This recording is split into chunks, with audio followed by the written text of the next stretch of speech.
ಕರ್ನಾಟಕ ರಾಜ್ಯ ಮಾದಿಗ ಸಂಘಟನೆಗಳ ಒಕ್ಕೂಟದ ವತಿಯಿಂದ ಈ ದಿನ ಒಂದು ಪತ್ರಿಕಾಗೋಷ್ಠಿಯನ್ನು ಏರ್ಪಡಿಸಲಾಗಿದೆ. ಆ ಪತ್ರಿಕಾಗೋಷ್ಠಿಗೆ ಬಹುಮುಖ್ಯವಾಗಿ ಇದರ ಸಂಚಾಲಕರು ಹಾಗೂ ರಾಜ್ಯಾಧ್ಯಕ್ಷರಾದಂತಹ ಜಂಬೂದ್ವೀಪ ಸಿದ್ದರಾಜ್ ಅವರು ಬಂದಿದ್ದಾರೆ. ಅವ್ರಿಗೆ ಅವ್ರನ್ನ ಪರಿಚಯ ಮಾಡಿಸ್ತಾ ಇದ್ದೀನಿ. ಹಾಗೆ ಮತ್ತೊಬ್ಬರು ಹಿರಿಯ ಮುಖಂಡರು ರಾಜ್ಯಾಧ್ಯಕ್ಷರಾದಂತಹ ವಿಶ್ವ ಆದಿಜಾಂಬವ ಮಹಾಸಭಾದ ರಾಜ್ಯಾಧ್ಯಕ್ಷರಾದಂತಹ ಡಾಕ್ಟರ್ ಭೀಮರಾಜ್ ಅವರು ಬಂದಿದ್ದಾರೆ. ಅವರನ್ನು ಕೂಡ ಪರಿಚಯ ಮಾಡಿಸ್ತಾ ಇದ್ದೀನಿ. ಹಾಗೆ ಅಧ್ಯಕ್ಷರು ಮಹಾನಾಯಕ ಅಂಬೇಡ್ಕರ್ ಸಂಘದ ಹರೀಶ್ ಬಾಬು ಅವರು ಬಂದಿದ್ದಾರೆ. ಅವರು ಕೂಡ ತಮಗೆ ಪರಿಚಯ ಮಾಡಿಸ್ಕೊಡ್ತಾ ಇದ್ದೀನಿ. ಹಾಗೆ ಮತ್ತೊಬ್ಬರು ನಮ್ಮ ದಲಿತ ಮುಖಂಡರಾದಂತಹ ರಾಜು ಅವರು ಬಂದಿದ್ದಾರೆ. ಅವ್ರಿಗೂ ಕೂಡ ನಿಮಗೆ ಪರಿಚಯ ಮಾಡಿಸ್ಕೊಡ್ತಾ ಇದ್ದೀನಿ. ಹಾಗೆ ದೂರದ ಕೋಲಾರ ವೇಮಕಲ್ ಕ್ಷೇತ್ರದಿಂದ ಬಂದಿರತಕ್ಕಂಥ ಮುಸಲ್ಮಾನ್ ಬಂಧುಗಳಾದಂತಹ ಉಸ್ಮಾನ್ ಸಾಬ್ ಅವರು ಬಂದಿದ್ದಾರೆ. ಅವರು ಕೂಡ ತಮಗೆ ಪರಿಚಯ ಮಾಡಿಸ್ಕೊಡ್ತಾ ಇದ್ದೀನಿ. ಹಾಗೆ ನಮ್ಮ ಪೌರ ಕಾರ್ಮಿಕ ಮುಖಂಡರಾದಂತಹ ಪ್ರಸಾದ್ ತಿಪ್ಪಣ್ಣನವರು ಬಂದಿದ್ದಾರೆ. ಅವರು ಕೂಡ ಪರಿಚಯ ಮಾಡಿಸ್ಕೊಡ್ತಾ ನನ್ನ ಪರಿಚಯನ ಕರ್ನಾಟಕ ರಾಜ್ಯ ಆದಿಜಾಂಬವ ಅಭಿವೃದ್ಧಿ ಸಂಘದ ರಾಜ್ಯ ಪ್ರಧಾನ ಕಾರ್ಯದರ್ಶಿಯಾಗಿ ಕಾರ್ಯನಿರ್ವಹಿಸ್ತಾ ಇದ್ದೀನಿ. ನನ್ನ ಪರಿಚಯ ಮಾಡಿಕೊಟ್ಟಿದ್ದೀನಿ. ಈಗ ಜಂಬೂದ್ವೀಪ ಸಿದ್ದರಾಜ್ ಅವರು ಈ ಪತ್ರಿಕಾಗೋಷ್ಠಿಯನ್ನು ಉದ್ದೇಶಿಸಿ ಮಾತಾಡಬೇಕು ಅಂತ ಹೇಳ್ತೀನಿ. ಈಗ 19ನೇ ತಾರೀಕು ಏಪ್ರಿಲಿಂದ ಈಗಾಗಲೇ ಲೋಕಸಭೆಗೆ ಚುನಾವಣೆ ಪ್ರಾರಂಭ ಆಗಿದೆ. ನಮಗೆಲ್ಲ ಗೊತ್ತಿದೆ. ಮತ್ತೆ ಈ ರಾಜ್ಯದಲ್ಲಿ 26ರಿಂದ ಲೋಕಸಭೆ ಚುನಾವಣೆ ತಯಾರಾಗ್ತದೆ, ಚುನಾವಣೆ ನಡೆಯುತ್ತೆ. ಬಟ್ ಈ ಸಂದರ್ಭದಲ್ಲಿ ಈ ಸಾರಿ ನಡೆಯುವ ಚುನಾವಣೆ ನಮಗೆ ಬಹಳ ಅತ್ಯಂತ ಒಂದು ರೀತಿಯ ಕುತೂಹಲ ಉಂಟು ಮಾಡಿದೆ. ಯಾಕಂತಂದ್ರೆ ನಾವು ಈ ದೇಶದ ಜನರು ಪ್ರಧಾನಿ ನರೇಂದ್ರ ಮೋದಿ ಅವರನ್ನ ನಂಬಿ ಬಹಳಷ್ಟು ಜನ ಅವರಿಗೆ ವೋಟ್ ಹಾಕಿ ಪ್ರಧಾನಿಗಳನ್ನು ಮಾಡಿದ್ದಾರೆ. ಬಂದ್ರೆ ಆದರೆ ಅವರು ಮೊದಲು ಪ್ರಾರಂಭದಲ್ಲಿ ಬಂದಂತ ಸಂದರ್ಭದಲ್ಲಿ ಪ್ರಧಾನಿಯಾದ ಸಂದರ್ಭದಲ್ಲಿ ಈ ದೇಶಕ್ಕೆ ನೀಡಿದಂತ ಯಾವುದೇ ಒಂದೇ ಒಂದು ಗ್ಯಾರಂಟಿ ಕೂಡ ಅವರು ಸತ್ಯ ಮಾಡಿಲ್ಲ. ಈಗಾಗಲೇ ಬಹಳಷ್ಟು ಜನ ಈಗಾಗಲೇ ಮಾತಾಡಿದರೆ, ನಿಮಗೂ ಗೊತ್ತಿದೆ. ಈಗ 15 ದುಡ್ಡನ್ನು ಸ್ವಿಸ್ ಬ್ಯಾಂಕಿಗೆ ತರ್ತೀನಿ ಅಂತ ಸುಳ್ಳಾಗಿದೆ. ಮತ್ತೆ ಇವತ್ತು ಇವರು RSS ಬೆಂಬಲಿತ ಏನು ಬಿಜೆಪಿ ಸರ್ಕಾರ ಅಧಿಕಾರಕ್ಕೆ ಬಂದಾಗಿಂದು ಕೂಡ ಇಡೀ ದೇಶದಲ್ಲಿ ದಲಿತರ ಮೇಲೆ, ಮಹಿಳೆಯರ ಮೇಲೆ ಮತ್ತು ಅಲ್ಪಸಂಖ್ಯಾತರ ಮೇಲೆ ದಬ್ಬಾಳಿಕೆ ದೊಡ್ಡಗಳು ನಿರಂತರ ನಡೀತಾನೆ ಇದೆ. ಅದರಲ್ಲೂ ಹೆಚ್ಚಾಗಿ ದಲಿತರ ಮೇಲೆ ನಡೀತಾ ಇದೆ. ಆಮೇಲೆ ತಮಗೆ ಗೊತ್ತಿದೆ ಹತ್ರಾಸ್ ಅನ್ನುವಂಥ ಪ್ರಕರಣ, ಬಿಲ್ಕಿಸ್ ಬಾಲ್ ಪ್ರಕರಣ, ಇಲ್ಲಿ ಮಣಿಪುರದಲ್ಲಿ ಹೆಣ್ಮಕ್ಳ ಬೆದ್ರೆ ಮೆರವಣಿಗೆ, ಇವೆಲ್ಲ ಸಿಕ್ಕಾಪಟ್ಟೆ ಜಾಸ್ತಿ ಆಗಿದೆ. ಇದು ನಮಗೆ ರಕ್ತ ಕುದಿಯುವಂತ ಒಂದು ಇದು ಮಾಡಿದೆ. ನಮಗೆಲ್ಲ ಬಹಳಷ್ಟು ನಾವೆಲ್ಲ ಕುಪಿತುಕೊಂಡಿದ್ವಿ ಈ ವಿಚಾರದಲ್ಲಿ. ಯಾಕೆ ನಮ್ಮ ಬಂದು ಈ ದೇಶದ ನಾಗರಿಕರ ಮೇಲೆ ಇವರೇ ಇಂಥ ಒಂದು ತೊಂದರೆ ಮಾಡಿದ್ರೆ ನಾವು ಬದುಕೋದಕ್ಕೆ ಮುಂದೆ ನಮಗೆಲ್ಲ ಒಂಥರ ಭೀತಿ ಉಂಟಾಗ್ತದೆ. ಆಮೇಲೆ ಇವ್ರು ಏನಾಗಿದೆ, ಈ ಬಿಜೆಪಿ ಸರ್ಕಾರ ಬಂದಾಗಿದ್ರು ಕೂಡ ಆ ಸರ್ಕಾರದಲ್ಲಿ ಇದ್ದಂಥ ಒಬ್ಬ ಸಚಿವನೇ ಅನಂತಕುಮಾರ್ ಹೆಗಡೆ ಅವರೇನೆ ಬಹಳ ಓಪನ್ ಆಗಿ ಬಹಳಷ್ಟು ಕಡೆ ಬಹಳ ಸಾರಿ ಹೇಳಿದ್ದಾರೆ, ನಾವು ಬಂದಿರೋದು ಸಂವಿಧಾನ ಬದಲಾವಣೆ ಮಾಡೋದಕ್ಕೆ ಅಂತ. ಸೊ ಇದ್ರ ಜೊತೆ ಸೀಟ್ ರವಿ ಅಂತವರು, ನಮ್ಮ ಯತ್ನಾಳ್ ಅಂತವರು ಕೂಡ ಈ ಅವ್ರ ಜೊತೆ ತೊರಿಗೂಡಿಸ್ತಾರೆ ಬೇರೆ ಬೇರೆ ಹಂತಗಳಲ್ಲಿ. ಹಾಗಾಗಿ ನಮಗೆ ಈ ಬಿಜೆಪಿ ಸರ್ಕಾರದ ಮೇಲೆ ಈ ಯಾವುದೇ ಈ ದೇಶದ ದಲಿತರಿಗೆ ಆಗಲಿ, ಮಹಿಳೆಯರಿಗೆ ಆಗಲಿ, ಅಲ್ಪಸಂಖ್ಯಾತರಿಗೆ ಆಗಲಿ ಯಾವುದೇ ನಂಬಿಕೆ ಉಳಿದಿಲ್ಲ. ಸೊ ಅದಕ್ಕೆ ನಾವು ಇವತ್ತು ನಮ್ಮ ಪ್ರಜಾಪ್ರಭುತ್ವ ಮತ್ತು ನಮ್ಮ ಸಂವಿಧಾನವನ್ನು ಉಳಿಸಿಕೊಳ್ಳುವಂತ ಜವಾಬ್ದಾರಿ ನಮ್ಮ ಮೇಲಿದೆ. ಅದಕ್ಕೋಸ್ಕರ ನಾವು ಈ ದೇಶದ ಒಂದು ಸಂವಿಧಾನ ಬರ್ಕೊಟ್ಟಿರುವಂತ ಏನು ಡಾಕ್ಟರ್ ಅಂಬೇಡ್ಕರ್ ಅವರು ಬಹಳ ಕಷ್ಟಪಟ್ಟು 2 ವರ್ಷ 3 ತಿಂಗಳು 18 ದಿವಸ ಕಷ್ಟಪಟ್ಟು ಏನು ಸಂವಿಧಾನ ಬರ್ಕೊಟ್ಟಿದ್ದಾರೆ, ಅದರಲ್ಲಿ ಯಾವುದೋ ಒಂದು ಸಮುದಾಯದ ಪರವಾಗಿ ಸಂವಿಧಾನ ಬರೆದಿದ್ದಲ್ಲ. ಅದು ಇಡೀ ರಾಷ್ಟ್ರದ ಎಲ್ಲ ಸಮುದಾಯದ ಎಲ್ಲರ ಒಂದು ಆಶೋತ್ತರವನ್ನು ಸ್ಪರ್ಶಿ ದೇಶದಲ್ಲಿ ಕಾಂಗ್ರೆಸ್ ಪಕ್ಷ. ಸೊ ಹಂಗಾಗಿ ನಾವು ಇವತ್ತೇನು ಕರ್ನಾಟಕ ರಾಜ್ಯ ಆದಿವಾಸಿ ಸಂಘ ಅಂತ ಅಂದ್ರೆ ಮಾದಿಗ ಸಂಘ ಒಕ್ಕೂಟ ಎಲ್ಲ ಸೇರಿ ನಾವೆಲ್ಲ ಚರ್ಚೆ ಮಾಡಿ ಈ ಸಾರಿ ಈ ರಾಜ್ಯದಲ್ಲಿ ಮತ್ತು ದೇಶದಲ್ಲಿ ಕಾಂಗ್ರೆಸ್ ಪಕ್ಷಕ್ಕೆ ನಾವು ಬೆಂಬಲಿಸಬೇಕು ಅನ್ನುವಂತ ನಿರ್ಧಾರ ಮಾಡಿದ್ವಿ ಬಂಧುಗಳೇ. ಆದ್ರಿಂದ ನಾವು ಈ ಸರಿ ಇವತ್ತು ತಮ್ಮ ಎದುರುಗಡೆ ಒಕ್ಕೂಟರಾಗಿ ನಾವು ಕಾಂಗ್ರೆಸ್ ಪಕ್ಷವನ್ನು ಬೆಂಬಲಿಸ್ತಾ ಇದ್ವಿ. ನಮ್ಮ ಮಾದಿಗ ಸಮುದಾಯ ಇಡೀ ರಾಜ್ಯದಲ್ಲಿ ಕಾಂಗ್ರೆಸ್ ಪಕ್ಷವನ್ನು ಬೆಂಬಲಿಸ್ತದೆ. ಹಾಗಾಗಿ ನಾವೆಲ್ಲರೂ ಕೂಡ ನಮ್ಮ ಈ ರಾಜ್ಯದ ಎಲ್ಲ ಮತದಾರರಿಗೆ ಮತ್ತು ರಾಷ್ಟ್ರದ ನಮ್ಮ ಎಲ್ಲ ದಲಿತ ಬಂಧುಗಳಿಗೆ, ಅಲ್ಪಸಂಖ್ಯಾತರಿಗೆ ಮತ್ತು ಮಹಿಳೆಯರಿಗೆ ಈ ಸಾರಿ ಇಡೀ ರಾಷ್ಟ್ರದಲ್ಲಿ ಕಾಂಗ್ರೆಸ್ ಪಕ್ಷವನ್ನು ಬೆಂಬಲಿಸಬೇಕು ಅಂತೇಳಿ ಕೇಳ್ತಾರೆ. ನನ್ನ ಮಾತು ಮುಗಿಸಿ ಮುಂದೆ ನಮ್ಮ ಡಾಕ್ಟರ್ ಭೀಮರಾಜ್ ಅವರು ಮಾತಾಡ್ತಾರೆ. ನಮಸ್ಕಾರ. ಈಗ ನಮಗೆ ಯಾವುದೇ ಸರ್ಕಾರ ಬಂದರೂ ಕೂಡ ಸಾರ್ವಜನಿಕರಿಗೆ ಮತ್ತು ನಮ್ಮ ದಲಿತರಿಗೆ, ಹಿಂದುಳಿದವರಿಗೆ ಅನುಕೂಲ ಆಗಬೇಕು ಅಂತಕ್ಕಂಥ ಚಿಂತೆ ಇಟ್ಕೊಂಡು ಬಂದಿರ್ತಕ್ಕಂಥವ್ರು. ನಾವು 40 ವರ್ಷಗಳ ಹೋರಾಟ ಮಾಡ್ಕೊಂಡು ಬರ್ತಾ ಇದೀವಿ ಅಂತಂದರೆ ನಾವು ಸಾರ್ವಜನಿಕರು ಮತ್ತು ನಮ್ಮ ದಲಿತರಿಗೆ ಏನಾದರೂ ಅನ್ಯಾಯ ಆದರೆ ಅದ್ರ ವಿರುದ್ಧ ಸಿಡಿದೆದ್ದು ಓಡಾಡೋದೇ ಒಂದು ಕೆಲಸ ಆಗಿದೆ. ಆದರೆ ಈ 10 ವರ್ಷಗಳಿಂದ ಈಚೆಗೆ ಪ್ರತಿಯೊಂದು ಹಂತದಲ್ಲೂ ಕೂಡ ಬಡವರ ಜೇಬಿಗೆ ಕತ್ತರಿ ಆಗ್ತಕ್ಕಂಥ ಕೆಲಸ ಸೆಂಟ್ರಲ್ ಗೌರ್ಮೆಂಟ್ ಮಾಡ್ತಾ ಇದೆ. ಒಂದೊಂದು ಹೇಳ್ತಾ ಇದ್ರೆ ನಮಗೆ ನಮ್ಮ ಸಮುದಾಯದ ಮಕ್ಕಳಿಗೆ, ಮುಂದಿನ ಮಕ್ಕಳಿಗೆ ವಿದ್ಯಾಭ್ಯಾಸನೂ ಕೂಡ ಮೊಟಕುಗೊಳಿಸುವಂತ ಮಟ್ಟಕ್ಕೆ ಅವ್ರು ಹೋಗಿದ್ದಾರೆ. ಯಾಕೆಂತಂದ್ರೆ ಅವ್ರಿಗೆ ಕೊಡ್ತಕ್ಕಂಥ ಸ್ಕಾಲರ್ಶಿಪ್ ಕಟ್ ಮಾಡಿದ್ರು, ಆಮೇಲೆ ಮೀಸಲಾತಿ ನಾವು ಕೊಡೋದಿಲ್ಲ ಅಂತ ತೀರ್ಮಾನ ತಗೊಂಡ್ರು. ಗಲಾಟೆಗಳಾದವು ಸ್ಕೂಲುಗಳಲ್ಲಿ. ನಾನು ಕೆಲವು ಸ್ಕೂಲ್ಗಳಲ್ಲಿ ಹೋಗಿ ಮೀಟ್ ಮಾಡಿದ್ರೆ ನಮ್ಗೇನು ಮಕ್ಕಳಿಗೆ ವಿದ್ಯಾಭ್ಯಾಸಕ್ಕೆ ರಿಯಾಯಿತಿ ಇತ್ತು ಅದು ಕೂಡ ತೆಗೆದುಹಾಕಿದ್ದಾರೆ. ಇದು ನಮಗೆ ಗೊತ್ತಾಗ್ತಾ ಇಲ್ಲ. ಏನ್ ರಿಯಾಯಿತಿ ಕೊಡ್ತಾ ಇದ್ರು ಫೀಸ್ ಕಟ್ಟಬೇಕಾದ್ರೆ ಆ ನಮ್ಮ ಮಕ್ಕಳು ಕೂಡ ಸಮನಾಗಿ ಫೀಸ್ ಕಟ್ಟುವಂತ ಹಂತಕ್ಕೆ ನಾವು ತಲುಪಿಟ್ಟಿದೀವಿ. ಅಂದ್ರೇನು, ಅವರ ಉದ್ದೇಶ ದಲಿತರಿಗೆ ವಿದ್ಯೆ ಕೊಟ್ರೆ ಬುದ್ಧಿವಂತರಾಗ್ತಾರೆ, ಅವ್ರು ಬೆಳ್ಕೊಳ್ತಾರೆ ಅಂತಕ್ಕಂಥ ಉದ್ದೇಶ ಅವ್ರ ಮನಸ್ಸಲ್ಲಿ ಇಟ್ಕೊಂಡು ನಿಜವಾಗ್ಲೂ ಹೇಳ್ತೀವಿ ಹಂತ ಹಂತವಾಗಿ ನಮ್ಮನ್ನ ಬಗ್ಗಿ ಬಿಡುವಂತ ಕೆಲಸ ಬಿಜೆಪಿ ಸರ್ಕಾರ ಮಾಡ್ತಾ ಇದೆ. ಅದರಿಂದ ಬಡವರ ಜೋಬಿಗೆ ಕತ್ತರಿ ಆಗ್ತಕ್ಕಂಥ ಕೆಲಸ ಮಾಡಿದ ಸರ್ಕಾರಕ್ಕೆ ನಾವು ಬೆಂಬಲ ಕೊಡಬೇಕೆ? ಆಗೋದಿಲ್ಲ. ನಮ್ಮ ಮನಸ್ಸೇ ಹೋಗ್ತಾ ಇಲ್ಲ. ಉದಾಹರಣೆಗೆ ಇತ್ತೀಚೆಗೆ ಒಂದೇ ಭಾರತ ಸಮಾವೇಶನ ಮಾಡ್ಕೊಂಡು ಬಂದ್ರು. ಹೊಸ ನಿಶಾನೆಗಳು ತೋರಿಸಿ ಜನರಿಗೆ ಅಲ್ಲೇನ್ ಮಾಡಿದ್ದಾರೆ ಅಂತಂದ್ರೆ ಜನಗಳಿಗೆ ಗೊತ್ತಾಗ್ತಾ ಇಲ್ಲ. ಏನಿಲ್ಲ, ಈ ಒಂದೇ ಭಾರತ ಅಂತ ಟ್ರೈನ್ಗಳನ್ನ ಬಿಟ್ಟರು. ಆ ಟ್ರೈನ್ಗಳಲ್ಲಿ ಬಡವರು ಮತ್ತು ದಲಿತರು ಪ್ರಯಾಣ ಮಾಡ್ತಕ್ಕಂಥ ಬೋಗಿಗಳನ್ನ ಮೊಟಕುಗೊಳಿಸಿದ್ದಾರೆ. ಇದು ಯಾರಿಗೂ ಗೊತ್ತಾಗ್ತಾ ಇಲ್ಲ. 50 ಬೋಗಿಗಳಿದ್ರೆ ಕೇವಲ 3 ಬೋಗಿಗಳನ್ನ ಬಡವರಿಗೆ ಮತ್ತು ದಲಿತರಿಗೆ ಬಿಟ್ಟಿದ್ದಾರೆ. ಅಲ್ಲಿ ಅವರಿಗೆ ಅವಕಾಶಗಳು ಸಿಗದೆ ಪರದಾಡಿ ಗುದ್ದಾಡಿ ಹೊಡೆದಾಡಿ ಮನೆ ನೋಡ್ಬೇಕಾಗಿದ್ರು. ಟ್ರೈನ್ ನಲ್ಲಿ ಬಿದ್ದು ಸತ್ತೋಗಿದ್ದಾರೆ ಕೆಲವರೆಲ್ಲ. ಆ ರೀತಿ ಓಡಾಡ್ತಿದ್ರೆ ಜಾಗ ಸಿಗ್ತಾ ಇಲ್ಲ. ಸೊ ಹೋದ್ರೆ ಹೋಗಿ ಇಲ್ಲಿ 140 ರೂಪಾಯಿ, ಇದು ಸಿಕ್ಕಿಲ್ಲ ಅಂದ್ರೆ ಅವ್ರಿಗೆ 1040 ರೂಪಾಯಿ ಕೊಟ್ಟದ್ದು. ಎಲ್ಲಿ ಸಾಧ್ಯ? ಬಡವರು ಪ್ರಯಾಣ ಮಾಡ್ಲಿಕ್ಕಾಗುತ್ತೆ ಸರ್ ಟ್ರೈನ್ ನಲ್ಲಿ? ಸರ್ಕಾರದ ರೂಲ್ಸ್ ಏನಿದೆ ಅಂದ್ರೆ 90 ರೂಪಾಯಿ ಬಸ್ಸಿಗೆ 30 ರೂಪಾಯಿ ಟ್ರೈನ್ ಕೊಡಬೇಕು ಅಂತಿದೆ, 3ನೇ ಒಂದು ಭಾಗ. ಅದರಲ್ಲಿ ಈ ರೀತಿ ಮೋಡಿ ಮಾಡಿ ಆ ಬೋಗಿಯನ್ನೇ ಕಮ್ಮಿ ಮಾಡಿ ಜನ ಓಡಾಡಲಿಕ್ಕೆ ಅಡ್ಡ ಹಾಕಿದ್ರೆ ಎಲ್ಲಿ ಸ್ವಲ್ಪ ಬದುಕಲಿಕ್ಕಾಗುತ್ತೆ? ನೀವು ಯಾವುದೇ ಯೋಜನೆ ತಗೊಳ್ಳಿ, ಬಡವರ ಜೇಬಿಗೆ ಕತ್ತರಿ ಆಗ್ತಕ್ಕಂಥ ಕೆಲಸ ಬರ್ತಾನೇ ಇದೆ. 2014 ಮಾಡಲೇ ಇಲ್ಲ ಅಂದ್ರೆ ಡಬಲ್ ಮಾಡಿ 50 ರೂಪಾಯಿ ಕೊಡಬಹುದು, 110 ರೂಪಾಯಿ ಕೊಡಬಹುದು.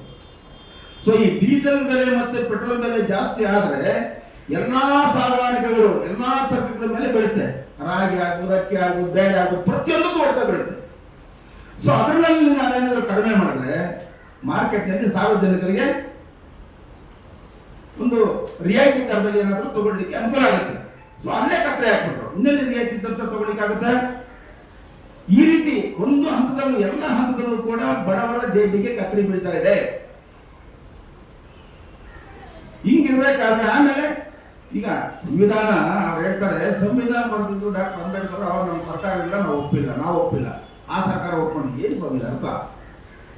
ಸರ್ಕಾರ ಯಾವುದೇ ಆಗಲಿ ಸರ್ಕಾರ ಒಪ್ಕೊಂಡಿದೆ. ಇವತ್ತು ನೀನು ಇರ್ತೀಯ, ನಾಳೆ ಇನ್ನೊಬ್ಬ ಬರ್ತಾನೆ, ನಾನು ಮತ್ತೊಬ್ಬ ಬರ್ತಾನೆ. ನಾನು ಅವಾಗ ಇರ್ಲಿಲ್ಲ, ನಾನು ಒಪ್ಪಿಲ್ಲ ಅಂತ ಹೇಳ್ತಾರೆ. ಸೀಟಿದಲ್ಲಿ ತಲೆ ಮಾತಾಡ್ತಾರೆ, ಇನ್ನೂ ನಮ್ಗೆ ಅರ್ಥ ಆಗ್ತಾ ಇಲ್ಲ. ಅದಕ್ಕೆ ಮೊನ್ನೆ ಒಂದು ಮೆಸೇಜ್ ಹಾಕಿದೆ ನಾನು 3 ಜನಕ್ಕೆ, ಹುಚ್ಚಿರ ಅಂತ. ಅವರು ಒಳ್ಳೆ ಉನ್ನತ ಮಟ್ಟದಲ್ಲಿ ಇರ್ತಕ್ಕಂಥವ್ರು ಯಾವ ರೀತಿ ಮಾತಾಡ್ಬೇಕು ಅಂತ ಅವರಿಗೆ ಒಂದು ಜ್ಞಾನ ಇಲ್ಲ ಅಂತಂದ್ರೆ ಏನ್ ಹೇಳ್ಬೇಕು ನಾವು? ಸಂವಿಧಾನವನ್ನು ನಾವು ಒಪ್ಪಿಲ್ಲ, ಈಗ ನಮ್ಗೆ ಸಂವಿಧಾನ ಬೇಕಿದ್ರೆ ತೆಗೆದಾಕ್ತೀವಿ. ಏನ್ರಿ ಇದು? ಇಡೀ ಪ್ರಪಂಚ ಒಪ್ಪಿದೆ. ಡಾಕ್ಟರ್ ಅಂಬೇಡ್ಕರ್ ಬರೆದಿರ್ತಕ್ಕಂಥ ಸಂವಿಧಾನ ಇಡೀ ಪ್ರಪಂಚ, ನಾಟ್ ಓನ್ಲಿ ಭಾರತ, ಇಡೀ ಪ್ರಪಂಚ ಒಪ್ಪಿದೆ. ಅತ್ಯುತ್ತಮವಾದ ಸಂವಿಧಾನ ಅಂತ ಹೇಳ್ಬೋದು. ಎಲ್ಲಾ ದೇಶದಲ್ಲೂ ಒಪ್ಕೊಳ್ಳುವಂತೆ ಕರ್ನಾಟಕ ಭಾರತ ದೇಶದಲ್ಲಿ ಒಪ್ಕೊಳ್ಳುವಂತೆ ಇವ್ರು ತೆಗ್ದಾಕ್ಬಿಡ್ತಾರೆ. ಇಂಥವ್ರು ನಾವು ತಿಳಿಸ್ಬೇಕಾ? ಸಾರ್ವಜನಿಕರಿಗೆ ಬರೀ ದಲಿತರಿಗೆಲ್ಲ ರಾಜ್ಯಾಂಗ ಇರ್ತಕ್ಕಂಥದ್ದು ಬರೀ ದಲಿತರ ಪ್ರತಿಯೊಬ್ಬರಿಗೂ ಕೂಡ. ಹಿಂದೆ ಇತ್ತು ಬ್ರಿಟಿಷ್ ಕಾಲದಲ್ಲಿ 12 ಗಂಟೆ 15 ಗಂಟೆ 16 ಗಂಟೆ ಕೆಲಸ ಮಾಡ್ತಿದ್ದ ಸಂದರ್ಭದಲ್ಲಿ ಅಂಬೇಡ್ಕರ್ ಅವರು ಬರೀ 8 ಗಂಟೆ ಕೆಲಸ ಮಾಡಬೇಕು, 8 ಗಂಟೆ ನಿದ್ರೆ 8 ಗಂಟೆ ರೆಸ್ಟ್ ಅಂತ ಮಾಡಿದ್ರು. ಯಾರು ಮಾಡ್ತಾವ? ಅಂಬೇಡ್ಕರ್ ಅವರು. 1935 ಇವತ್ತೇನು ನಾವು ಎಲ್ಲ ಬ್ಯಾಂಕ್ ವ್ಯವಹಾರ ಮಾಡ್ತೀವಿ, ಎಲ್ಲ ರಿಸರ್ವ್ ಬ್ಯಾಂಕ್ ಆಗಿರ್ಬೋದು, ಬೇರೆ ಬೇರೆ ಬ್ಯಾಂಕ್ ವ್ಯವಹಾರ ಮಾಡ್ತಾ ಇದೀವಿ. ಆದ್ರೆ ಈ ಒಂದು ಹಣಕಾಸಿನ ಇದನ್ನ ಸರಿ ಮಾಡಲಿಕ್ಕೆ 1935ರಲ್ಲಿ ರಿಸರ್ವ್ ಬ್ಯಾಂಕ್ ಅನ್ನು ಸ್ಥಾಪನೆ ಮಾಡಿದ್ರು. ಯಾರಪ್ಪ ಮಾಡಿದ್ರು ಸಂಸ್ಥೆ? ಅಂಬೇಡ್ಕರ್ ಮಾಡಿದ್ರು. ರಿಸರ್ವ್ ಬ್ಯಾಂಕ್ ಅಲ್ಲಿ ಬರೀ ದಲಿತರು ಹೋಗ್ತಿದಾರ? ಇಲ್ವಲ್ಲ. ಎಲ್ಲಾ ಜನಕ್ಕೂ ಅನುಕೂಲ ಆಗ್ತಕ್ಕಂಥ ರಿಸರ್ವ್ ಬ್ಯಾಂಕ್ ಮಾಡೋದು. ಇವತ್ತು ಭಾರತ ದೇಶದ ಬಾವುಟದ ಮೇಲೆ ಏನು ಅಶೋಕ ಚಕ್ರ ಇದೆ, ಅಶೋಕ ಚಕ್ರವನ್ನ ಅಡಾಪ್ಟ್ ಮಾಡ್ತಕ್ಕಂಥದ್ದು ಅಂಬೇಡ್ಕರ್. ಅರ್ಥ ಮಾಡ್ಕೊಳ್ಬೇಕು ನಾವು. ಬರೀ ಏನೋ ಅಂಬೇಡ್ಕರ್ ದಲಿತರು ಬರ್ಬಿಟ್ಟು ದಲಿತರಿಲ್ಲ ಬರ್ದಿರೋದು, ಬೇರೆ ಅನುಕೂಲ ನಾವು ಮಾಡಬಾರ್ದು. ಅಂಬೇಡ್ಕರ್ ಜಯಂತಿಗಳನ್ನ ಬೇರೆ ಮಾಡ್ಬೇಕು, ಲೆಕ್ಕ ನೋಡ್ರಿ. ಮಹಿಳೆಯರಿಗೆ 33% ಕೊಟ್ರಪ್ಪ. ಯಾಕೆ ಮಹಿಳೆಯರು ಬರೀ ದಲಿತರಿದ್ದಾರ? ಬೇರೆ ಜಾತಿ ಇಲ್ಲದಲ್ಲಿ ಮಹಿಳೆಯರಿಲ್ವಾ? ಎಲ್ಲರಿಗೂ ಅನುಕೂಲ ಇರ್ತಾನೆ. ಆ ರೀತಿ ಸಮಾಜದಲ್ಲಿ ಕಟ್ಟಕಡೆಯ ಜನಾಂಗ ಇರ್ಬೋದು, ಪ್ರತಿಯೊಬ್ಬರಿಗೂ ಕೂಡ ಅನುಕೂಲ ಆಗ್ತಕ್ಕಂಥ ಸಂವಿಧಾನವನ್ನ ಕೊಟ್ಟಿದ್ದಾರೆ. ಆ ಸಂವಿಧಾನವನ್ನ ಇಡೀ ಪ್ರಪಂಚದಲ್ಲಿ ಹೋಗ್ತಾ ಇದೆ. ಅಂತ ಸಂವಿಧಾನವನ್ನ ನೀವೇನೋ ಒಂದು 10 ವರ್ಷ ಅವಕಾಶ ಕೊಟ್ಟರೆ ಒಳ್ಳೆ ಸರ್ಕಾರ ಮಾಡ್ತಾರೆ ಅಂತ ನಾವು ಕೊಟ್ರೆ, ನೀವು ಸಂವಿಧಾನ ತೆಗಿತೀವಿ, ಮೀಸಲಾತಿ ವಜಾ ಮಾಡ್ತೀವಿ, ದಲಿತರ ಮಕ್ಕಳು ವಿದ್ಯಾಭ್ಯಾಸ ಕೊಡೋದು ಮುಟ್ಟಿತ್ ಮಾಡ್ತೀವಿ. ನಿಮ್ಮನ್ನ 50 ವರ್ಷಗಳ ಹಿಂದೆ ಯಾವ ರೀತಿ ಕೈ ಮುಕ್ಕೊಂಡು ಕಾಲು ಮುಕ್ಕೊಂಡು ಪಟೇಲರ ಮನೆ ಮುಂದೆ, ಶಾಂಬಾಗ್ರ ಮನೆ ಮುಂದೆ ಸ್ವಾಮಿ ಸಂಬಳ ಕೊಡಿ, ಸಂಬಳ ಇರ್ತೀವಿ ಅಂತ ಹೇಳ್ತಿದ್ರು, ಆ ಮಟ್ಟಕ್ಕೆ ತರಬೇಕು ಅಂತಕ್ಕಂಥ ಚಿಂತನೆ ಬಿಜೆಪಿ ಸರ್ಕಾರಕ್ಕಿದೆ. ನಾವು ಸಪೋರ್ಟ್ ಮಾಡ್ಬೇಕಾ? ಇದರಿಂದ ನಮಗೆ ಬಹಳ ನೋವಾಗ್ತಾ ಇದೆ. ಇತ್ತೀಚಿನ ಬೆಳವಣಿಗೆ ದಲಿತ ವಿರೋಧಿ ಚಟುವಟಿಕೆಗಳು, ಮತ್ತೆ ಮೀಸಲಾತಿ ತೆಗೆಯತಕ್ಕಂಥದ್ದು, ವಿದ್ಯಾಭ್ಯಾಸಗಳನ್ನ ಮೊದಲುಗೊಳಿಸ್ತಕ್ಕಂಥದ್ದು, ಫೀಸ್ಗಳನ್ನ ರಿಯಾಯಿತಿ ನೀಡಿರ್ತಕ್ಕಂಥದ್ದು ಎಲ್ಲವೂ ಕೂಡ ನಮಗೆ ದಲಿತರಿಗೆ ಬಹಳ ಇಕ್ಕಟ್ಟಾಗ್ತಾ ಇದೆ. ಅದರಿಂದ ನಾವು ಈ ಬಿಜೆಪಿ ಸರ್ಕಾರವನ್ನ ತಿರಸ್ಕರಿಸಿ, ಏನು ಕಾಂಗ್ರೆಸ್ ಸರ್ಕಾರ 70 ವರ್ಷಗಳಿಂದ ದೇಶ ಆಡ್ತಾ ಇತ್ತು, ಆ 70 ವರ್ಷಗಳಿಂದ ಆಡ್ತಕ್ಕಂಥ ಬಿಜೆಪಿ ಸರ್ಕಾರ, ಕಾಂಗ್ರೆಸ್ ಸರ್ಕಾರಕ್ಕೆ ನಾವು ಬೆಂಬಲ ಕೊಡಬೇಕು ಅಂತ ನಾವು 3-4 ಬಾರಿ ಲೀಡರ್ ಸಲ ಸೇರಿಕೊಂಡು ನಾವು ಚರ್ಚೆ ಮಾಡಿ ಒಂದು ನಿರ್ಣಯಕ್ಕೆ ಬಂದು ಒಂದು ಪ್ರೆಸ್ ಮೀಟ್ ಮಾಡಬೇಕು ಅಂತ ತೀರ್ಮಾನ ತಗೊಂಡು ಇವತ್ತು ಹೇಳ್ತಾ ಇದ್ದೀವಿ. ತಾವುಗಳು ಕೂಡ ಎಲ್ಲ ಪತ್ರಿಕೆಯವರು, ಎಲ್ಲ ವೃಂದದವರು ಕೂಡ ಸಹಕಾರ ಕೊಟ್ಟರೆ ಸಾಧ್ಯ ಆಗುತ್ತೆ. ರಾಜ್ಯದಲ್ಲಿ ಯಾಕೆಂತಂದ್ರೆ ನಾವು ಎಷ್ಟೇ ಪಡ್ಕೊಂಡ್ರು ಏನಾಗಲ್ಲ. ನೀವು ಜನಗಳಿಗೆ ತಿಳುವಳಿಕೆ ಕೊಡ್ತಕ್ಕಂಥವ್ರು, ಪತ್ರಿಕಾ ಮಾಧ್ಯಮದವರು, ನೀವೆಲ್ಲ ಒಳ್ಳೆ ತಿಳುವಳಿಕೆ ಕೊಟ್ಟು ಒಳ್ಳೆ ಸರ್ಕಾರ ಬರಲಿ, ಸಮಾಜ ಒಳ್ಳೆ ನಡೆಗೆ ಹೋಗ್ಲಿ ಅಂತಕ್ಕಂಥದ್ದು ಆಶಯ ನಮಗಿದೆ. ನಾವು ತಮ್ಮನ್ನೆಲ್ಲ ಕೈ ಮುಗಿದು ಕೇಳ್ಕೊಡ್ತೀವಿ. ದಯವಿಟ್ಟು ಒಳ್ಳೆ ರೀತಿಯಲ್ಲಿ ಪ್ರಚಾರ ಮಾಡಿ. ಇವಾಗ ಬೆಳಗ್ಗೆ ಒಂದು ನಾನು ವಿಡಿಯೋ ನೋಡಿದೆ, ಅಂಕಿ ಅಂಶಗಳ ಕಾಲ ಒಂದು 20-32 ವರ್ಷದ ಹುಡುಗ ಅಂಕಿ ಅಂಶ ಕೊಡ್ತಾನೆ ಭಾರತ ದೇಶದಲ್ಲಿ ಆಗಿರ್ತಕ್ಕಂಥ ಅನ್ಯಾಯಗಳ ಬಗ್ಗೆ. ಅದನ್ನ ನಾನು ನೋಡ್ತಾರೆ ನನಗೆ ಕಣ್ಣೀರು ಬಂದು ಬೆಳಗ್ಗೆ ಪ್ರೆಸ್ ಮೀಟ್ ಬರೋಕ್ಕೆ ಮುಂಚೆ ಅಂತಂತ ದುರಂತಗಳಾಗಿದ್ದಾವೆ ಸರ್ಕಾರದಲ್ಲಿ. ಅದರಿಂದ ಅವೆಲ್ಲ ಮನಗಂಡು ನೀವು ಪತ್ರಿಕಾ ಮಾಧ್ಯಮದವರು ದಯಮಾಡಿ ಸಮಾಜ ಏನು ಕೇಳ್ತಾ ಇದೆ, ಸಮಾಜಕ್ಕೆ ಅನುಕೂಲ ಆಗ್ತಕ್ಕಂಥ ವಿಚಾರಗಳನ್ನ ಪ್ರಸ್ತಾಪ ಮಾಡಿ ದಯಮಾಡಿ. ನಾನು ಕೈ ಮುಗಿ ಕೇಳ್ಕೊಳ್ತೀನಿ. ಅದರಿಂದ ಇಷ್ಟು ಹೇಳಿ ನಾನು ಮಾತು ಮುಗಿಸ್ತೀನಿ. ಜೈ ಕರ್ನಾಟಕ. ರಮೇಶ್ ಮಾತಾಡ್ತಾರೆ.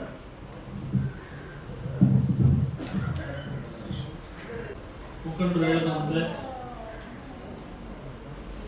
ಬಿಜೆಪಿ ಸರ್ಕಾರವು 1, 2, 3, 4 ಅಲ್ಲ, ಬಹಳಷ್ಟು ಭ್ರಷ್ಟಾಚಾರಗಳನ್ನ ಮಾಡ್ತಾ ಏನು 2014ರಿಂದ 2024ರವರೆಗೂ ಇವರು ಹೇಳಿದಂತೆ ಯಾವುದೇ ಒಂದು ಕಾರ್ಯಗಳನ್ನ, ಸಮಾಜಮುಖಿ ಕೆಲಸಗಳನ್ನ ಮಾಡದೆ ನಮ್ಮ ದಲಿತರಿಗೆ, ಅಲ್ಪಸಂಖ್ಯಾತರಿಗೆ ಹಾಗೂ ಮಹಿಳೆಯರಿಗೆ, ಅದರಲ್ಲೂ ಬಡವರಿಗೆ ಬಹಳಷ್ಟು ಅನ್ಯಾಯಗಳನ್ನು ಮಾಡ್ಕೊಳ್ತಾ ಬಂದಿದ್ದಾರೆ. ಅದರಲ್ಲಿ ಮುಖ್ಯವಾಗಿ 2 ಎಕ್ಸಾಂಪಲ್ಸ್ ಕೊಡೋದಾದ್ರೆ ಈ ಎಲೆಕ್ಟ್ರಲ್ ಬಾಂಡ್ಸ್ ಅನ್ನೋ ಒಂದು ವಿಚಾರದಲ್ಲಿ ಈ ದೇಶದ ಪ್ರಧಾನಮಂತ್ರಿಗಳು ಇಲ್ಲಿವರೆಗೂ ಎಲ್ಲೂ ಕೂಡ ಈ ವಿಷಯದ ಬಗ್ಗೆ ಯಾವುದೇ ಒಂದು ಸ್ಪಷ್ಟೀಕರಣನ, ಎಲೆಕ್ಟ್ರಲ್ ಬಾಂಡ್ಸ್ ಯಾಕೆ ಮಾಡಿದ್ರು, ಮತ್ತೆ ಸುಪ್ರೀಂ ಕೋರ್ಟ್ ಅದರಿಂದ ಏನು ಕೇಂದ್ರ ಸರ್ಕಾರಕ್ಕೆ ಯಾವ ರೀತಿಯಾದಂತ ಒಂದು ಚಾಟಿ ಬೀಸಿದೆ, ಇದ್ರ ಬಗ್ಗೆ ಎಲ್ಲೂ ಕೂಡ ಸ್ಪಷ್ಟೀಕರಣ ಇಲ್ಲಿವರೆಗೂ ಕೊಟ್ಟಿಲ್ಲ. ಇದೊಂದೇ ನೋಡಿದ್ರೆ ಗೊತ್ತಾಗ್ತದೆ ಇವರು ಈ ಒಂದು ಎಲೆಕ್ಟ್ರಲ್ ಬಾಂಡ್ ಮುಖಾಂತರ ಭ್ರಷ್ಟಾಚಾರನ ಅಧಿಕೃತಗೊಳಿಸೋದಕ್ಕೆ ಹೊರಟಿದ್ದಾರೆ ಅನ್ನೋದು ಈ ಒಂದು ವಿಷಯದಲ್ಲಿ ಗೊತ್ತಾಗ್ತದೆ. ಈಗಾಗಲೇ ಪತ್ರಿಕಾ ಹೇಳಿಕೆಯನ್ನು ನಾವು ಹೇಳಿದೀವಿ. Megha engineerings, Lakshmi Mittal, Bharti Airtel, DLF developers, ಮತ್ತೆ ಸಿಪ್ಲಾ ಕಂಪನಿ, ರೆಡ್ಡಿ ಲ್ಯಾಬ್ಸ್, ಇವರುಗಳೆಲ್ಲರೂ ಕೂಡ ಇವತ್ತು ಎಲೆಕ್ಟ್ರಲ್ ಬಾಂಡ್ಸ್ ನ ಕೋಟ್ಯಾಂತರ ರೂಪಾಯಿ, ಸಾವಿರಾರು ಕೋಟಿ ಕೊಟ್ಟು ಕೊಂಡ್ಕೊಂಡು ಇದನ್ನ ಆ ಒಂದು ಹಣ ಬಿಜೆಪಿ ಪಕ್ಷಕ್ಕೆ ನೇರವಾಗಿ ಸೇರಿದೆ. ಇದರಿಂದ ಗೊತ್ತಾಗ್ತದೆ ಇವರು ಒಂದು ಭ್ರಷ್ಟಾಚಾರನ ಅಧಿಕೃತಗೊಳಿಸೋದಕ್ಕೆ ಹೊರಟಿದ್ದಾರೆ ಅನ್ನೋದನ್ನ. ಅದೇ ಇವ್ರಿಗೆಲ್ಲರಿಗೂ ಈ ಒಂದು ಏನು ಎಲೆಕ್ಟ್ರಾಲ್ ಬಾಂಡ್ಸ್ ಖರೀದಿ ಮಾಡೋದ್ರಿಂದ ಅವ್ರಿಗೆ ಗುತ್ತಿಗೆಗಳನ್ನ ಕೊಟ್ಟಿದ್ದಾರೆ. ಆ ಮೂಲಕ ಲಂಚದ ರೂಪದಲ್ಲಿ ಇದು ಎಲೆಕ್ಟ್ರಾಲ್ ಬಾಂಡ್ಸ್ ಅನ್ನೋದೊಂದು ಇದೆ ಅನ್ನೋದೊಂದು ನಮ್ಮ ಗಮನಕ್ಕೆ ತರ್ತಾ ಇದ್ದೀನಿ. ಹಾಗೆ ಈಗಾಗಲೇ ದೇಶದಲ್ಲಿ ಏನು ಒಂದು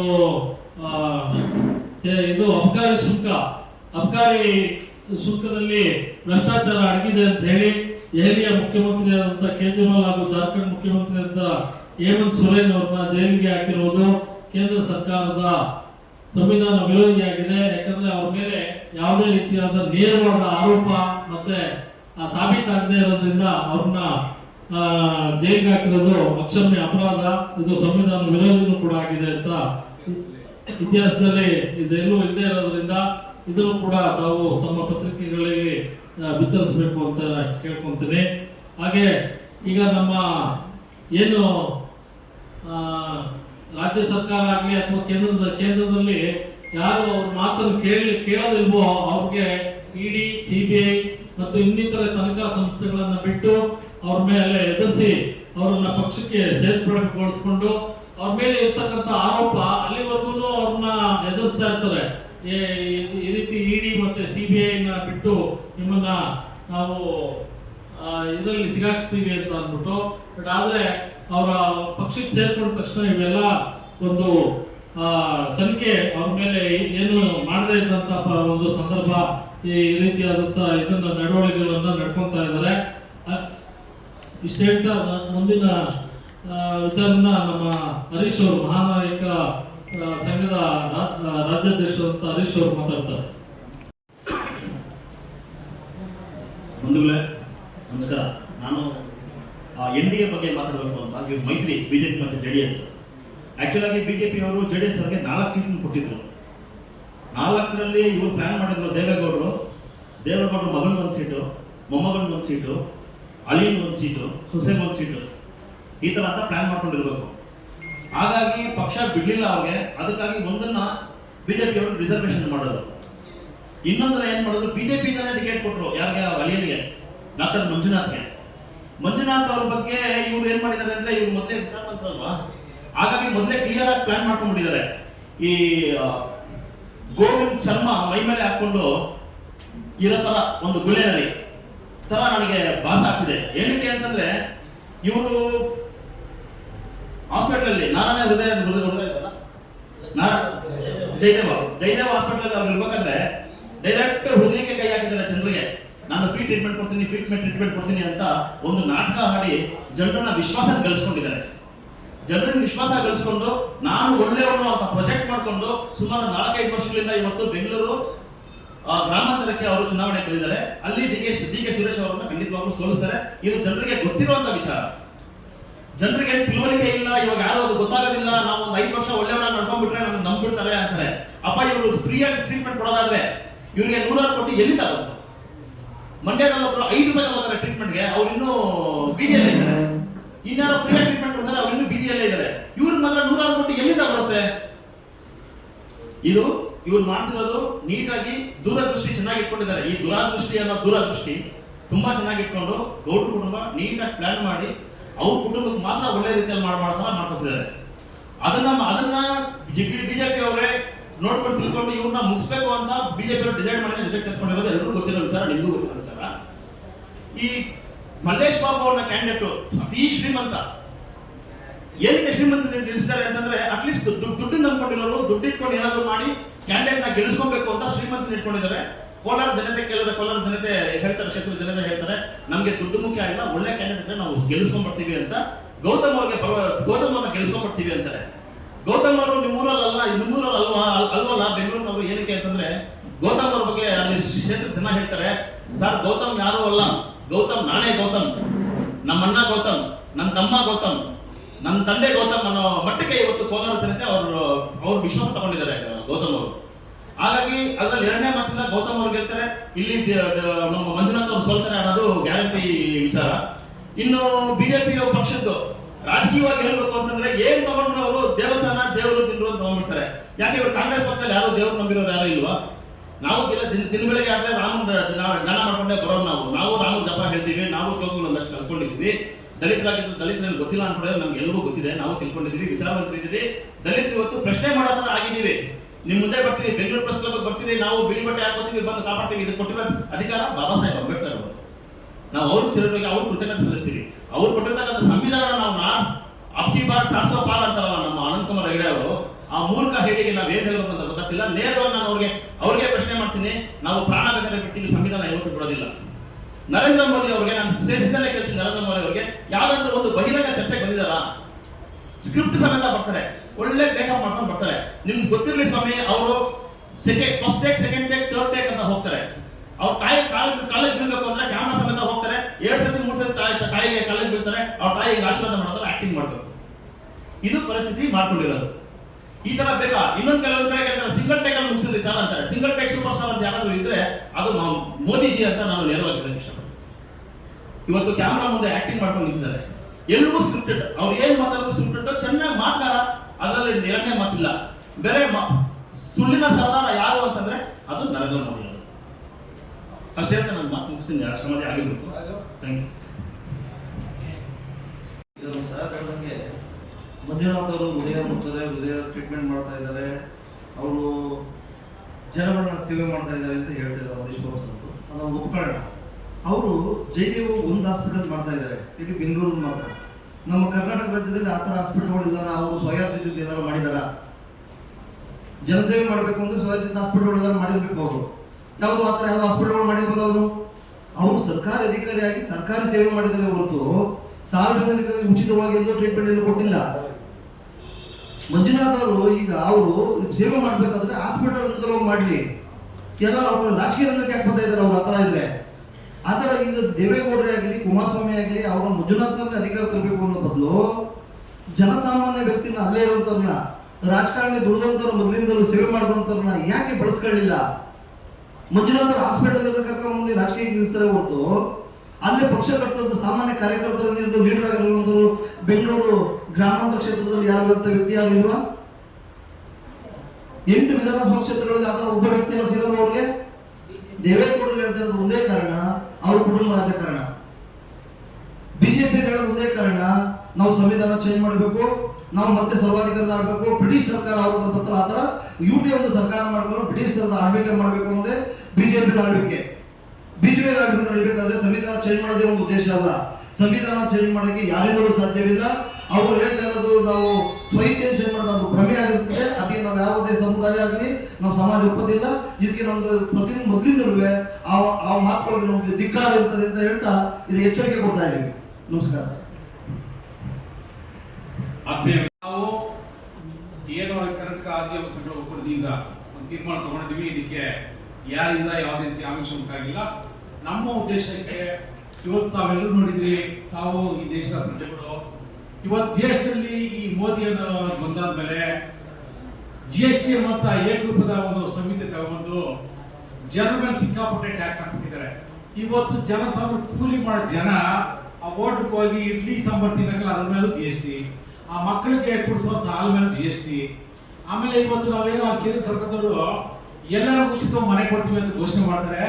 ಆದ್ರೆ ಈಗ ಕರ್ನಾಟಕದಲ್ಲಿ 1 ಯೂನಿಟ್ ಕಾಸ್ಟ್ ಬಡವರು ಕೊಡುವಂತ ಮನೆ ಏನ್ ಕಟ್ಕೊಡ್ತಾರೆ ರಾಜೀವ್ ಗಾಂಧಿ ಹೌಸಿಂಗ್ ಕಾರ್ಪೊರೇಷನ್, ಅದ್ರ ಬೆಲೆ 7 ಲಕ್ಷ ಫಿಕ್ಸ್ ಮಾಡಿದ್ದಾರೆ. ಅದಕ್ಕೆ ಕೇಂದ್ರ ಸರ್ಕಾರ ಕೊಡೋದು 1 ಲಕ್ಷ ಮಾತ್ರ. ಇನ್ನು ಮಿಕ್ಕಿದ್ದೆಲ್ಲ ಈ ರಾಜ್ಯ ಸರ್ಕಾರ ಕೊಡ್ತಾ ಇದೆ. ಅದು ನಾನು ಸಿದ್ದರಾಮಯ್ಯ ಸ್ಪೆಸಿಫಿಕ್ ಆಗಿ ಹೇಳೋದಿಲ್ಲ, ಒಟ್ಟು ರಾಜ್ಯ ಸರ್ಕಾರ ಕೊಡ್ತಾ ಇದೆ. ಆದ್ರೂ ಕೂಡ ಅವ್ರು ಕೊಡುವಂತ 1.5 ಲಕ್ಷಕ್ಕೆ ಈ ಒಟ್ಟಾರೆ 7 ಲಕ್ಷಕ್ಕೆ ಹಾಕೋ GST ಸುಮಾರು 1 ಲಕ್ಷದ ಮೇಲೆ GST ಬಿಡ್ತಿದೆ.